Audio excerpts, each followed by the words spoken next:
ఒక్కసారి కొమ్మూరి గోల్డ్ కి కాల్ చేయండి. తాకట్లో ఉన్న మీ బంగారాన్ని విడిపించి మార్కెట్ ప్రైస్ కి వాళ్ళు కొనుక్కుని మిగతా డబ్బులు మీకు ఇచ్చేస్తారు. హాయ్, వెల్కమ్ టు మనం టీవీ. మనం టీవీ మన కోసం. నేను మీ జర్నలిస్ట్ మనోజ్. సో గత 4-5 రోజులుగా పరకాల టికెట్ కోసం ఏదైతే కొండా సుస్మిత కాంగ్రెస్లో ఒక దుమారాన్ని రేపారు. ఇప్పుడు ఏకంగా సీఎం స్థాయిలో ఉన్న వ్యక్తి కాంగ్రెస్ని అంటే దాదాపుగా 2019 నుంచి 2023 ఎన్నికల్లో ఎట్టి పరిస్థితుల్లో కాంగ్రెస్ని అధికారంలో తీసుకురావాలి, తానే సీఎం అవ్వాలని కష్టపడ్డ వ్యక్తి రేవంత్ రెడ్డి. ఇప్పుడు ఆయన ముందు ఒక టాస్క్ కనపడింది.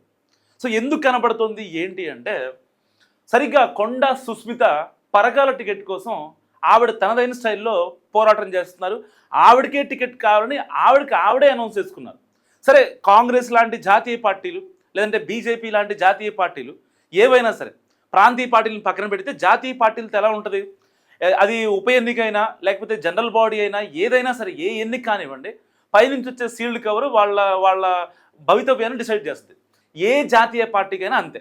సో ఇలాంటి నేపథ్యంలో పరకాల టికెట్ తనకే కావాలని చెప్పి చాలా కరాఖండిగా ఆవిడనే ప్రమోట్ చేసుకునే పరిస్థితిలో భాగంగా ఇప్పుడు ఆవిడ కొన్ని మాటలు మాట్లాడటం జరుగుతుంది. ఒకసారి ఆవిడ సుస్మిత ఏమంటుందో విన్నాం.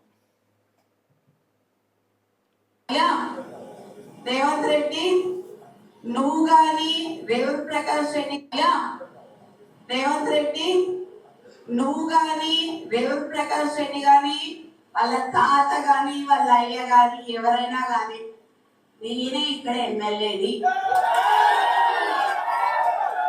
ఖచ్చితంగా నేనే నిల్చుంటా, నేనే గెలుస్తా, ఖచ్చితంగా నేనే నిల్చుంటా, ఖచ్చితంగా నేనే గెలుస్తా అని చెప్పి కొండా సుస్మిత కుండ బద్దలు కొట్టేసింది పరకాల్లో పెట్టిన మీటింగ్లో. ఓకే, ఇప్పుడు అక్కడ ప్రకాష్ రెడ్డి ఎమ్మెల్యేగా ఉన్నారు. రీసెంట్గా ఏదైతే ఈవిడ చేస్తున్నటువంటి ఆవిడ కార్యక్రమాలు కావచ్చు, వాళ్ళ కార్యకర్తలను తీసుకెళ్ళి కొన్ని ఈవెంట్స్ పెట్టుకోవడం, కొన్ని శుభకార్యాలకి ఈవిడ వెళ్ళి అటెండ్ అవ్వడం, ఎవరైనా చనిపోయినా సరే వాళ్ళ ఫ్యామిలీ దగ్గరికి వెళ్ళి పరామర్శించడం, కొండా సురేఖ కూతురిగా ఈవిడికంటూ తనదైన మార్పు వేస్తున్నారు తప్ప కొండా సుస్మిత అనే వ్యక్తి నిజంగా ఇవాళకి వార్తల్లోకి వచ్చేంత వరకు పరకాల టికెట్ నాదే, కాంగ్రెస్ ఏంటి, లేకపోతే సీఎం రేవంత్ రెడ్డి వాళ్ళ అయ్యేంటి, ఆయన ఏంటి అని చెప్పి మాట్లాడేంత వరకు నిజంగా తెలుగు రాష్ట్రాల ప్రజలకి చాలామందికి కొండా సుస్మిత అనే వ్యక్తి ఎవరో కూడా తెలియదు. సో ఇలాంటి నేపథ్యంలో ఇప్పుడు ఏం జరిగింది, టికెట్ నాకే కన్ఫర్మ్ చేయండి అని చెప్పి అడగటం వేరు, డిమాండ్ చేయడం వేరు. ఇక్కడ రిక్వెస్ట్ కాదు, ఇక్కడ నేను ఆయనకన్నా రేవూరి ప్రకాష్ రెడ్డి కన్నా కూడా నెక్స్ట్ లెవెల్లో నేను ఇక్కడ రాజకీయం చేస్తా. సో పర్టికులర్గా ఆయన చేసే కొన్ని మిస్టేక్స్ ఏవైతే ఉన్నాయో అవి నేను పరకాల్లో రిపీట్ అవ్వనివ్వను. ఎట్టి పరిస్థితుల్లో పరకాలని కాంగ్రెస్కి కంచుకోట చేస్తా అని చెప్పుకోవడం కాకుండా వాళ్ళయ్యా వీళ్ళయ్యా వాళ్ళమ్మ ఏలమ్మ అని చెప్పి మాట్లాడటం నిజంగా కరెక్ట్ అంటారా? సో ఇలాంటి నేపథ్యంలో దీనికి సరిగ్గా షోకాజ్ నోటీసులు ఇవ్వడం జరిగింది. ఏదైతే కాంగ్రెస్ పార్టీకి సంబంధించి ఈ యొక్క షోకాజ్ నోటీసులు కూడా ఇచ్చారు. ఇదిగోండి, ఇది కొండా సుస్మితకి సంబంధించిన షోకాజ్ నోటీస్. సో విషయం ఏంటి, టీపీసీసీ క్రమశిక్షణ కమిటీకి సంబంధించి డాక్టర్ మల్లు రవి ఆయన ఎంపీగా ఉన్నారు. సో ఆయన ఒక క్రమశిక్షణ కమిటీ చైర్మన్గా ఉన్నారు. ఏదైతే విరుద్ధంగా వ్యవహరించినటువంటి ఈ యొక్క పరకాలలో జరిగిన ఒక సీఎం ఈవెంట్కి సంబంధించి ఆయన మళ్ళీ రేవూరి ప్రకాష్ రెడ్డిని గెలిపించాలి అంటూ కొన్ని వివాదాలకి రేవంత్ రెడ్డి పుల్ స్టాప్ పెట్టే ప్రయత్నంలో భాగంగా ఏదైతే కొండా సుస్మిత అంటే ఒక లిమిట్ క్రాస్ చేసి మాట్లాడారో దానికి సంబంధించి కొండా సురేఖకు ఈ యొక్క షోకాజ్ నోటీస్ జారీ చేసింది టీపీసీసీ.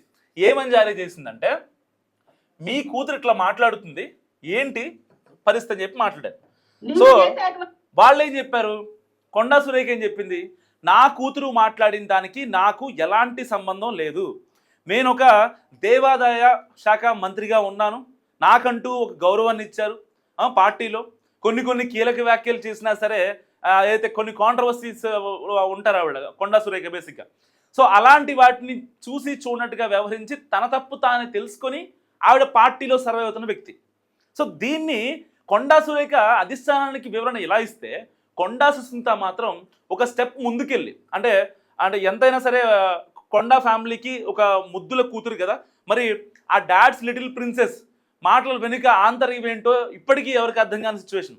ఎట్టి పరిస్థితుల్లో పరకాల్లో టికెట్ నాకే ఇవ్వాలని చెప్పి కరాఖండిగా మాట్లాడుతున్నారు. సో లేకపోతే ఇండిపెండెంట్గానే పోటీ చేసి గెలవబోయే కాంగ్రెస్ అభ్యర్థిని నేను అక్కడ నాశనం చేస్తా అంటూ కూడా ఆవిడ మాట్లాడుతున్న పరిస్థితి. సో ఇలాంటి నేపథ్యంలో కొండా సురేఖ వివరణ ఇచ్చిన తర్వాత ఏం జరిగిందంటే, ఈవిడ ఏదైతే కొండా సుస్మిత చెప్పిన మాటలు ఏంటంటే, మా అమ్మ ఇలా చెప్పుద్దా, నాకును పార్టీకి సంబంధం లేదని మాట్లాడుద్దా అని చెప్పారు. సో ఇప్పుడు ఎవరు సేఫ్ గేమ్ ఆడుతున్నారు ఇక్కడ? కొండా సురేఖ ఏమో నా కూతురికి మాటలకి నాకు సంబంధం లేదు, ఆవిడ నాకు అంటగట్టేసి నన్ను బ్యాట్ చేయి మాకని చెప్పి మాట్లాడుతుంది. ఎందుకంటే కొండా సురేఖ అనే వ్యక్తి నిర్ణయాలు చాలా స్ట్రాంగ్గా తీసుకుంటారు, దాంట్లో ఎలాంటి భిన్నాభిప్రాయం లేదు. ఎందుకంటే అప్పుడప్పుడు వైఎస్ఆర్ ఫ్యామిలీ ఉన్నప్పటి నుంచి వాళ్ళు కాంగ్రెస్కి ఒక కట్టప్పలాగా పనిచేశారు. సరే వాస్తవానికి కొండా సురేఖ వాళ్ళ హస్బెండ్కి ఆయనకి ఎమ్మెల్సీ ఇస్తా అని చెప్పారు, ఇవ్వలేదు. దాన్ని ఇప్పుడు అడ్డు పెట్టుకొని ఈ యొక్క కొండా సుస్మిత ఏం చెప్తుంది, రేవంత్ రెడ్డి మీద కాంగ్రెస్ మీద నెపం వేస్తుంది. ఏమని, అప్పుడెప్పుడో మాకు ఇస్తా అని చెప్పారు, మేము వైఎస్ఆర్ ఉన్నప్పటి నుంచి కాంగ్రెస్కి మేము కట్టప్పలా పనిచేస్తుంటే మమ్మల్ని పట్టించుకోరా అంటూ వాళ్ళల్లో ఒక విభేదాన్ని రేపే ప్రయత్నం చేస్తున్నారు. వాస్తవానికి యువత రాజకీయాల్లోకి రావాలి. రేపొద్దున ఒకవేళ అంటే డీలిమిటేషన్ జరిగితే, నియోజకవర్గాల పునర్విభజన జరిగిన తర్వాత ఒకవేళ జరిగే మూమెంట్లోనో సరిగ్గా ఇంకా 2 ఏళ్ళు టైం ఉంది. సో ఈ 2 ఏళ్ళు కనుక ఇంకొక 1 ఇయర్ ఆగితే అనవసరంగా తీగ తెంపుకోవడం బెటరా, అలా పట్టుకోనుండి 2 ఏళ్ల తర్వాత నియోజకవర్గాల పునర్విభజన జరిగినప్పుడు ఈ యొక్క మహిళా రిజర్వేషన్ బిల్లు కూడా పాస్ అయితే 33% మహిళలకు రిజర్వేషన్ వస్తుంది. అండ్ మీకు కావాల్సిన కాన్స్టిట్యున్సీలో ఏమైనా అటు ఇటు అయితే కొన్ని మండలాలు కలిసి మీ కాన్స్టిట్యున్సీలో కొన్ని మండలాలు, పరకాలలో కొన్ని మండలాలు అండ్ వేరే దానికి సంబంధించిన కొన్ని మండలాలు కలిసి ఒక కొత్త నియోజకవర్గం ఏర్పడితే అప్పుడు మీకు ఛాన్స్ ఉండే అవకాశం ఉంటుంది కదా. అనవసరంగా ఎందుకు లాజిక్ మిస్ అవుతున్నారో ఎవరికి అర్థం కావట్లేదు. సో ఇప్పుడు కొండా సుస్మిత మరి హీరోనా ఇక్కడ విలనా ఎవరికి అర్థం కానటువంటి సిచ్యువేషన్. సో ఇందిరా శోభన్ ఒకసారి మాట్లాడుతున్నారు, ఆవిడ మాట్లాడుతుంది. వాక్యాలకి ఇవాళ మొత్తం అంతా కూడా పక్కపాట ట్రోల్ చేస్తున్నారు మమ్మల్ని. ఎందుకు ట్రోల్ చేసిన అవసరం ఏమొస్తుంది? దేని గురించి? ఎవరి దగ్గర ఏ అవినీతి ఏం చేశారని నీ దగ్గర ఏం చిట్టా ఉందని నువ్వు మాట్లాడుతున్నావు? నీ దగ్గర ఉంటాయి దర్యాప్తు సంస్థలు ఉన్నాయి, దమ్ముంటే. అది లేదు, మళ్ళా ఏదో ఒకటి చూపాలా, ఇంకొకటి పబ్బం గడుపుకోవాలా. ఇదేనా నువ్వు చేసే రాజకీయం? ఇలా ఉన్న ఈ ప్యానల్లో ఉన్న 5 కూడా 10-15 సంవత్సరాల నుంచి దొప్పించుకుంటున్నాం. అంటే నువ్వు మాట్లాడే మాటలను బట్టి చూస్తే నీ సరే దొప్పించుకుంటున్నాం అంటే ఆవిడ అన్న మాట ఏంటంటే, వాస్తవానికి కాంగ్రెస్ లాంటి జాతీయ పార్టీలో సో మనమెంత లాయల్గా ఉంటామో మనకు వచ్చేది కూడా అంతే లాయల్గా ఉంటుందని ఆవిడ అభిప్రాయం.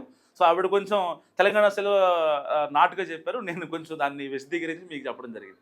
సో ఇలాంటి నేపథ్యంలో కొండా సుస్మిత ఆవిడ మాట్లాడిన మాటలు ఏంటంటే, ఇంకొకసారి తర్వాత సీఎం రేవంత్ రెడ్డి నా టార్గెట్ కాదు, కాంగ్రెస్ నా టార్గెట్ కాదు, పరకాల టికెట్ నా టార్గెట్ కాదు, మరి ఏం టార్గెట్ ఇంకేవిడికి? రేవంత్ రెడ్డి వర్గాన్ని, రేవంత్ రెడ్డిని, ఆయన చుట్టూ ఉన్న క్లోజ్ క్వార్టర్ని ఇవి టార్గెట్ చేసి మాట్లాడి వాళ్ళ చుట్టూ ఉన్న వాళ్ళంతా అవినీతి అక్రమాలు అరాచకాలు చేశారని ఆ గంటాపదంగా కుండబద్దలు కొట్టినట్టు మాట్లాడినటువంటి వ్యక్తి నిజంగా కొండా సుస్మిత. గడిచిన ఏదైతే ఈ 3 ఇయర్స్లో ఎక్కడా కూడా రేవంత్ రెడ్డి మీద అన్యాయం చేశారు, అరాచకం చేశారని చెప్పి కాంగ్రెస్లో ఇప్పటిదాకా ఎవరో మాట్లాడలేరు. కానీ కొండా సురేఖను అడ్డం పెట్టుకొని కొండా సుస్మిత మాట్లాడిన మాటలు ఇప్పుడు నిజంగా అంటే రేవంత్ రెడ్డి ఎలాంటి నిర్ణయం తీసుకుంటారు అనే దానిపై ఇప్పుడు చాలామంది ఆసక్తి చూపిస్తున్నారు. సో వాస్తవానికి ఇక్కడ కొండా సుస్మిత చేసినటువంటి మిస్టేక్ ఏదన్నా ఉందా అంటే నా పరంగా చెప్తున్నా. సో ఇక్కడ ఒకవేళ నియోజకవర్గాల పునర్విభజన లేదంటే ఆవిడ అంటే సొంత మార్క్ వేసుకుందాం అనుకుంటున్నారు కదా. ఎందుకంటే కొండా సురేఖని అడ్డు పెట్టుకొని కొండా సుస్మిత రాజకీయాలు చేయాలనుకోవట్లేదు. కొండా సుస్మిత రాజకీయాల్లోకి వెళ్ళిన తర్వాత అండ్ ఆవిడ కొన్ని కార్యక్రమాలు చేయటం అండ్ ప్రజలకి ఇంకా దగ్గర అవ్వడం అండ్ కష్టాల సుఖాలు నేనున్నా అనే ఒక భరోసాని ఇండైరెక్ట్గా ఆవిడ ఇవ్వడానికి చాలా అంటే చాలా ప్రయత్నం చేస్తున్నారు. సరే కొండా ఫ్యామిలీ దగ్గర ఆల్మోస్ట్ డబ్బు ఉంది, వాళ్ళకంటూ ఒక ఫేమ్ ఉంది. కొండా ఫ్యామిలీ అంటేనే వరంగల్ జిల్లాలో అదొక సెన్సేషన్. సో మరి ఎప్పటి నుంచో ఉన్నారు, ఫ్యాక్షనిజం ఇవన్నీ చూశారు, అన్నీ బయటకు వచ్చారు. సో ఇప్పుడు ఆవిడ ఒక మంత్రిగా ఉన్నారు, వాళ్ళ ఫ్యామిలీకి ఒక సముచిత స్థానం గుర్తించింది కాంగ్రెస్ అధిష్టానం. సో దాని తర్వాత ఆవిడకి ఒక మంత్రి పదవి కూడా ఇవ్వడం జరిగింది.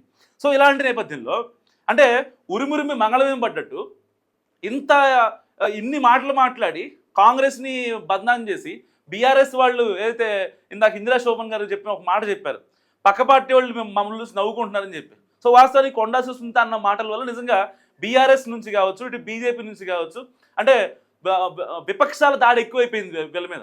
అంటే ఇది రాజకీయంగా ప్రభుత్వ కార్యక్రమాలు అభివృద్ధి పథకాల గురించి డిస్కషన్ కాదు కదా. ఏదో కాళేశ్వరంలో లక్షల కోట్లు అనవసరంగా పెట్టారు, మేడిగడ్డ కుంగిందనో లేకపోతే ఇంకో బ్యారేజ్ పొంగిందనో ఇలాంటి విషయాల గురించి కాదు కదా. పార్టీలో ఇంటర్నల్ టాక్స్, సొంత పార్టీ వ్యక్తి వచ్చి మొన్నటిదాకా అంటే పార్టీని ఎంతో కష్టపడి ముందుకు తీసుకెళ్ళిన వ్యక్తి మీద ఇలాంటి అలిగేషన్స్ చేస్తుంటే నిజంగా ఏ కార్యకర్త కూడా ఒప్పుకోడు వాస్తవానికి. సో నిజంగా వాళ్ళకి నిజంగా అపాయింట్మెంట్ ఇవ్వట్లేదు, ఆవిడకి ఎందుకు అపాయింట్మెంట్ ఇవ్వట్లేదు అనే విషయం వాళ్ళకై వాళ్ళు తెలుసుకోవాల్సినటువంటి అంశం ఉంది. సో ఒకవేళ లేదు, వాళ్ళ వల్ల ఏదైనా ఇబ్బంది జరిగింది, లేదంటే పార్టీ పరువు పోతుంది అని అంటే ఒక నిమిషం ఆగి, సో వాళ్ళ అమ్మ త్రూగానో వాళ్ళ నాన్న త్రూగానో వెళితే కొండా సుస్మిత నిజంగా సక్సెస్ అయ్యేవారా లేదా?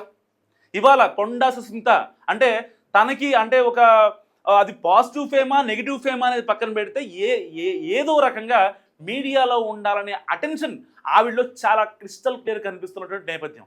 సో మరి మీరేమనుకుంటున్నారు ఈ యొక్క ఎంటైర్ ఎపిసోడ్ గురించి? మస్తుగా కామెంట్ చేయండి. చూస్తూనే ఉండండి మన టీవీ.